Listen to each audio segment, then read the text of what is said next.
നമസ്കാരം. ഞാനിന്നൊരു vegetarian recipe ആയിട്ടാണ് വന്നേക്കുന്നത്. പനീർ സ്റ്റഫ് ദോശ.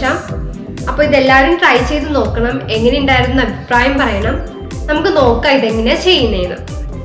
ആദ്യം നമ്മൾ തയ്യാറാക്കാൻ പോകുന്നത് ഫില്ലിംഗ് ആണ്. അതിന് വേണ്ടിയിട്ട് ചീനച്ചട്ടി അടുപ്പിൽ വെച്ചിട്ടുണ്ട്. ഒന്ന് ചൂടായി വരുമ്പോഴത്തേക്കും നമുക്ക് ബട്ടർ ആഡ് ചെയ്യാം. ഞാനിവിടെ 1 ടേബിൾ സ്പൂൺ ബട്ടറാണ് ആഡ് ചെയ്യുന്നത്. ഒന്ന് ഉരുകി വരട്ടെ.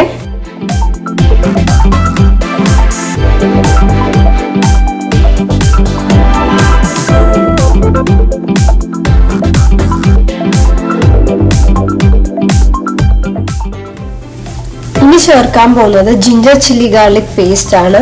2 പച്ചമുളക്, 1 ടേബിൾ സ്പൂൺ ഇഞ്ചി അരിഞ്ഞത്, 1 ടീസ്പൂൺ വെളുത്തുള്ളി ചതച്ചത്, ഇതെല്ലാം കൂടി മിക്സ് ചെയ്തതാണത്.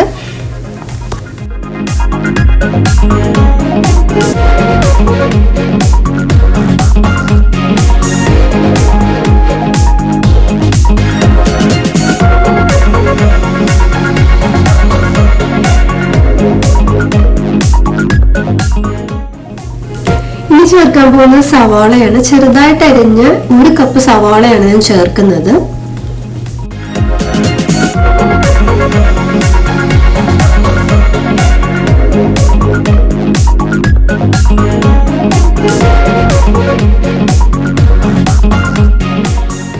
ഒന്ന് ബ്രൗൺ കളറായി വരുന്നുണ്ട്. അതിന് നമുക്ക് ഉപ്പ് ആഡ് ചെയ്യാം. 3/4 ടീസ്പൂൺ തുടങ്ങി 1 ടീസ്പൂൺ വരെയാണ് ഉപ്പിന്റെ കണക്ക്.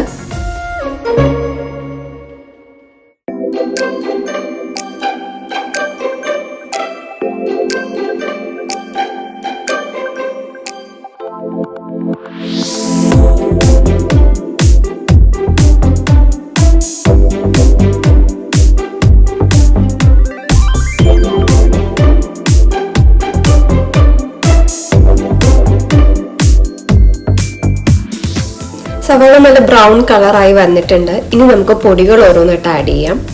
ആദ്യം തന്നെ ഞാൻ ചേർക്കാൻ പോകുന്നത് മുളക് പൊടിയാണ്. 1 ടേബിൾ സ്പൂൺ മുളക് പൊടിയാണ് ചേർക്കുന്നത്. ഇനി നമുക്ക് മല്ലിപ്പൊടി ചേർക്കാം. 1/2 ടേബിൾ സ്പൂൺ മല്ലിപ്പൊടിയാണ് ഞാൻ ഇവിടെ ചേർക്കുന്നത്. അടുത്തതായി ചേർക്കാൻ പോകുന്നത് ഗരം മസാലയാണ്. 1/2 ടീസ്പൂൺ ഗരം മസാലയാണ് ചേർക്കുന്നത്. അടുത്ത ആഡ് ചെയ്യുന്നത് മഞ്ഞൾപ്പൊടിയാണ്. 1/4 ടീസ്പൂൺ മഞ്ഞൾപ്പൊടിയാണ് ഞാൻ ഇവിടെ ആഡ് ചെയ്യുന്നത്. നമുക്കിനി ഇതെല്ലാം കൂടി നന്നായിട്ടൊന്ന് മിക്സ് ചെയ്തെടുക്കാം.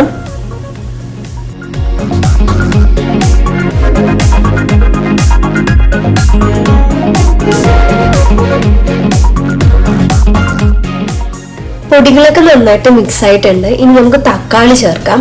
1 കപ്പ് ചെറുതായിട്ട് അരിഞ്ഞ തക്കാളിയാണ് ഞാൻ ചേർക്കുന്നത്.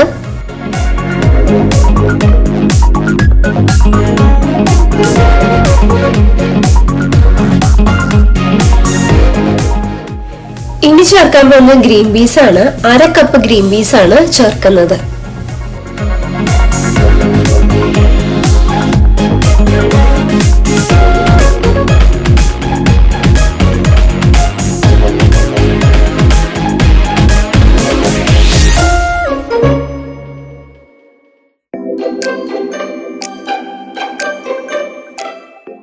തക്കാളിയും ഗ്രീൻ പീസും ഒക്കെ നന്നായിട്ട് മിക്സ് ചെയ്തു. ഇനി അതിലോട്ട് 1/2 കപ്പ് വെള്ളം ഒഴിക്കുക. വെള്ളം ഒഴിച്ച് നന്നായിട്ടൊന്ന് മിക്സ് ചെയ്യുക ഒന്നും കൂടി.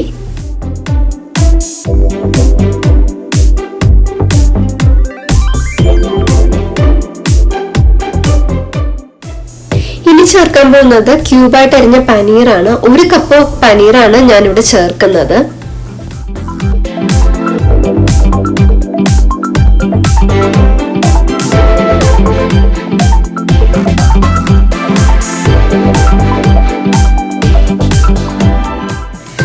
അത് നന്നായിട്ട് മിക്സ് ആയിട്ടുണ്ട്. ഇനി ചേർക്കാൻ പോകുന്ന 2 മീഡിയം ഉരുളക്കിഴങ്ങ് വേവിച്ചതാണ്.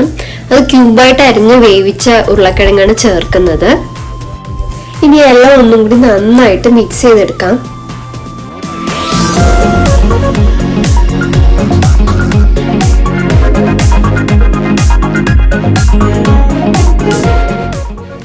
ഇനി നമുക്കൊരു 5 മിനിറ്റ് അടച്ചു വെച്ച് വേവിക്കാം കേട്ടോ. ഗ്രീൻ പീസും പനീറും ഒക്കെ വേഗം കുക്കായി കിട്ടും. ഇപ്പോൾ മാത്രമല്ല ഉരുളക്കിഴങ്ങ് നമ്മൾ പുഴുങ്ങിയിട്ടാണ് ചേർക്കുന്നത്. അപ്പൊ ആ വേവിന്റെ ഒരു പ്രശ്നം വരത്തില്ല അവിടെ.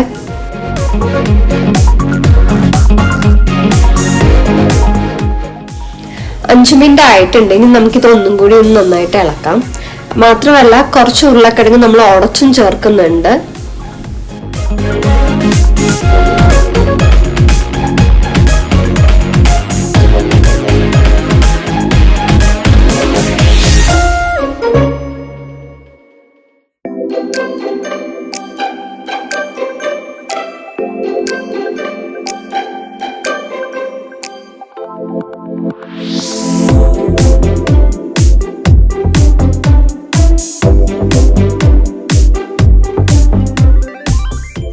ഉരുളക്കിഴങ്ങൊക്കെ ഉടച്ചു ചേർത്തപ്പോൾ നമ്മുടെ ഫില്ലിംഗ് കുറച്ച് കുറുകി വന്നിട്ടുണ്ട്.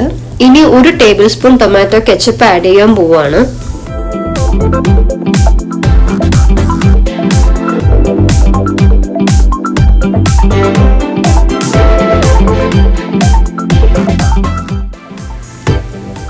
ഇനി ഇതിലോട്ട് 1 ടേബിൾ സ്പൂൺ ബട്ടർ ആണ് ആഡ് ചെയ്യുന്നത്. മൊത്തത്തിൽ നമ്മൾ 2 ടേബിൾ സ്പൂൺ ബട്ടർ ആണ് ഈ ഫില്ലിങ്ങിന് വേണ്ടിയിട്ട് യൂസ് ചെയ്യുന്നത്.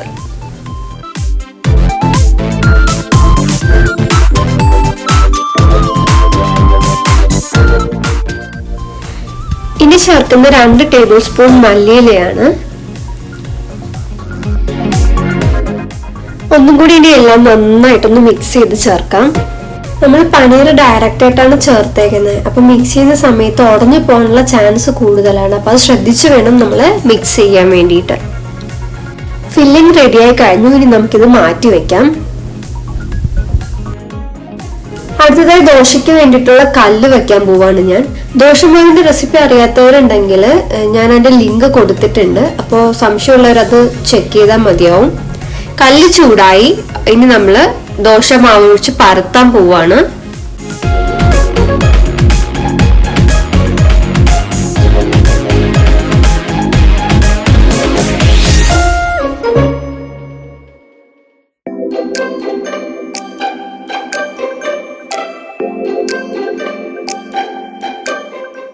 ഒന്ന് ചൂടായി വരുമ്പോഴത്തേക്കും നമുക്ക് അല്പം ബട്ടറോ എണ്ണയോ എന്താ നിങ്ങളുടെ ഇഷ്ടം എന്ന് വെച്ച് കഴിഞ്ഞാല് അതൊന്ന് മേളില് തൂവി കൊടുക്കാം. എണ്ണ എന്ന് ഞാൻ ഉദ്ദേശിച്ചത് നല്ലെണ്ണയാണ് കേട്ടോ.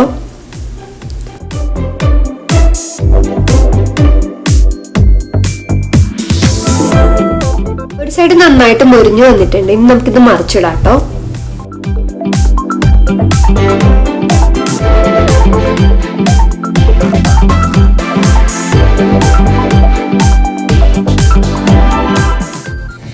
നല്ലപോലെ മുരിഞ്ഞു വരണമെന്നില്ല. ആ സൈഡൊന്ന് ജസ്റ്റ് ഒന്ന് ചൂടായാൽ മതി. ഇനി പഴയ പോലെ മറിച്ചിട്ടിട്ട് നമ്മൾ തയ്യാറാക്കി വെച്ചേക്കുന്ന ഫില്ലിംഗ് ഇതിനുള്ളിലോട്ട് വയ്ക്കാം.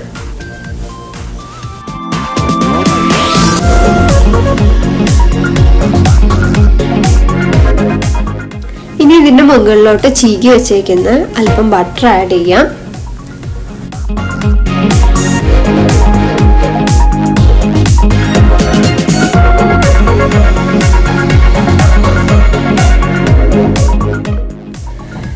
അപ്പൊ നമ്മുടെ പനീർ സ്റ്റഫ്ഡ് ദോശ റെഡി ആയിട്ടുണ്ട്.